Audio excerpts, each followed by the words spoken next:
Здравейте, приятели! Днес на вашето внимание ще представя почистване на V-образна четка на роботизирана пръскомкачка Suzuki, както и монтаж и демонтаж на странични четки и смяна на смукателния отвор. Като за първо време ще започнем с страничните четки. Поставянето става последния начин. Страничната четка има квадратен отвор. Съответно и механизма е със същата форма. Нагласяме, за да влезе леко и притискаме силно, докато се чуе штракване. Демонтажът става последният начин. Тъй като е захванато доста добре, е необходимо да хванем и трите пера на четката и да издърпаме силно. По този начин демонтираме и може да сменим по желание четката. Също така, препоръчително е на едно-две почиствания с пръскомкачката да демонтираме четките и да почистваме самия механизъм, тъй като е възможно да се съберат косми, кози на домашни любимци и други боклуци отдолу.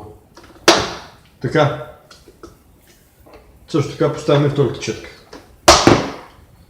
Демонтирането на V-образната четка става последният начин. С щифчето го натискаме и изкарваме четката. Поставянето на смукателният отвор става по абсолютно същия начин, по който демонтирахме V-образната четка. Смукателният елемент има чип, който деактивира мотора на четката и той не се върти. Елементарно се поставя и робот е готов да бъде пуснат да почиства твърди подове. Така, относно почистването на V-образната четка. Понеже с времето на 2-3 почиствания е добре самата четка да се отваря и да се почиства от наслоени косми или други боклуци по нея. Отварянето става последният начин.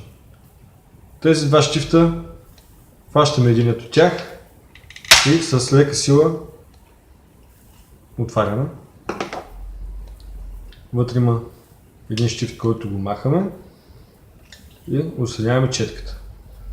Така вече можем спокойно да изчистим космите, които са събрани около самата четка и нейния механизъм. Сглобяването става по обратния път. Затваряме, след което отново по същия начин затваряме елемента.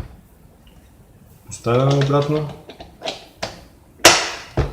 и роботът е готов за употреба. Благодаря ви за вниманието, очаквайте скоро и други клипове.